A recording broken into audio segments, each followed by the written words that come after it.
తెలంగాణలో రెండొద్దుల సంధి బీజేపీ కాంగ్రెస్ రెండు పార్టీల నడుమ ఫైటింగ్ చాలు చేసిన మీనాక్షి నటరాజన్ ముచ్చట మీదనే కాకుండా ఇంకొన్ని ముచ్చట్ల మీద కూడా మాజీ మంత్రి హరీష్ రావు సార్ మీడియాతోని చిట్చాట్ చేసుకుంటా ఇట్లా మస్తుగానే మాట్లాడిండి అలా మీనాక్షి నటరాజన్ నామినేషన్ కొట్టేసే ముచ్చట వెనుక సొంత పార్టీల కుట్రనే ఉన్నది. ఈ నామినేషన్ తప్పుల గురించి లీకులు ఇచ్చింది ఎవలనేది రేవంత్ రెడ్డి ఎంబటే తెలుసాలే. వర్కింగ్ ప్రెసిడెంట్ పదవికి ఆశపడి రేవంత్ రెడ్డికి మస్తు దగ్గర మనిషి ఈ వెన్నుపోటుకు ముంగట పడ్డాడని మాకు కూడా ఇన్ఫర్మేషన్ ఉంది అనుకొచ్చిండు. రాజ్యాంగం సాక్షిగా ప్రమాణం చేసిన మధ్యప్రదేశ్ మంత్రి ఉండి కేసుల ముచ్చట మీద సమాచారం మాకు తెలంగాణ కాంగ్రెస్ కేలే వచ్చిందని కుండ బద్దలు కొట్టిండు. ఇంతకంటే క్లారిటీ ఏం కావాలా అని అనుకుంటా కాంగ్రెస్ ఇజ్జ తీసి గజ్జెగట్టినంత పని చేసిండు. ఇదివరకు కూడా ఆమెకు రాజ్యసభ సీట్ రాకుండా అడ్డం పడ్డాయననే ఇప్పుడు కూడా ఈ కుట్ర చేసిండు.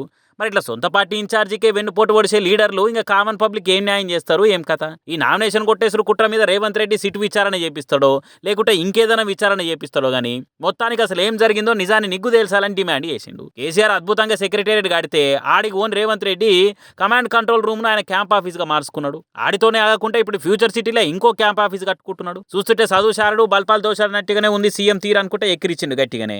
అట్లనే సీఎం రేవంత్ రెడ్డి జూబ్లీహిల్స్ ఆయన ఇంటికి దగ్గర పొంటే ఏకంగా 100 కోట్లతోని బోధి పెవిలియన్ పేరుతోని ఓ పిరం గెస్ట్ హౌస్ కట్టుకుంటున్నాడు. అర్ధరాత్రి పూట ఇంటామే ఫ్యామిలీతో కలిసిపోయి మరి ఆడ పండ్లను సోపాలను స్వయంగా షేకింగులు చేస్తున్నాడు. ఈ గెస్ట్ హౌస్ కోసం మొదలు వివిఐపి గెస్ట్ హౌస్ పేరుతోని ఓ 7 కోట్లతో జీవో ఇచ్చి ఇప్పుడు దాన్ని 100 కోట్లకు పెంచారు. ఆ గెస్ట్ హౌస్ చుట్టూ 17 కోట్లతో ఇనుప కంచెలు ఫుట్బాల్ ఆడుకునే తందుకు 10 కోట్లతో స్టేడియం కట్టించుకొని సీఎం సార్ సోకుల వాడుతున్నాను మస్తుగానే మండిపడ్డాడు మాజీ మంత్రి హరీష్ రావు. స్టూడెంట్లకు ఫీజు రియంబర్స్మెంట్ ఇస్తందుకు, జర్నలిస్టుల సంక్షేమ నిధికి, ఉద్యోగుల జీతాలకు, రైతులకు సాయం చేస్తందుకు ఖజానాల పైసలే లేవని పరిశాన్లు ఉన్నామని చెప్తున్న సర్కారు 100 కోట్లతో గెస్ట్ హౌస్లు కట్టుకునే తందుకు మాత్రం నిధులు ఏడుకెళ్ళి వస్తున్నాయి. మరి మీదికెళ్ళి పనుల మీద పనులు వేసుకుంటా పేదల నడ్డిరుస్తుంది సర్కారు. ప్రతిపక్షంలో ఉన్నప్పుడు పెట్రోల్ ధరలు తగ్గియాలని ఊకూకే డిమాండ్ చేసిన రేవంత్ రెడ్డి ఇలా పవర్లకు రాగానే పనులు ఎందుకు పెంచిండు? సెంట్రల్ సర్కార్ రేట్లు పెంచిందని ధర్నాలు చేసే బదులు కడమ రాష్ట్రాలు తగ్గించినట్టు ఈడ కూడా స్టేట్ ట్యాక్స్ తక్కువ చేయొచ్చు కదా మరి అనుకొచ్చిండు. ఇగో ఇట్లా కాంగ్రెస్ సర్కారును రేవంత్ రెడ్డి పాలన తీరును point to point అరుచుకున్నాడు Harish Rao. మరి ఈ కామెంట్ మీద కాంగ్రెస్ వాళ్ళు ఏమైనా ప్రిపేర్ అయ్యి కౌంటర్లు వేస్తారేమో చూడాలిగా.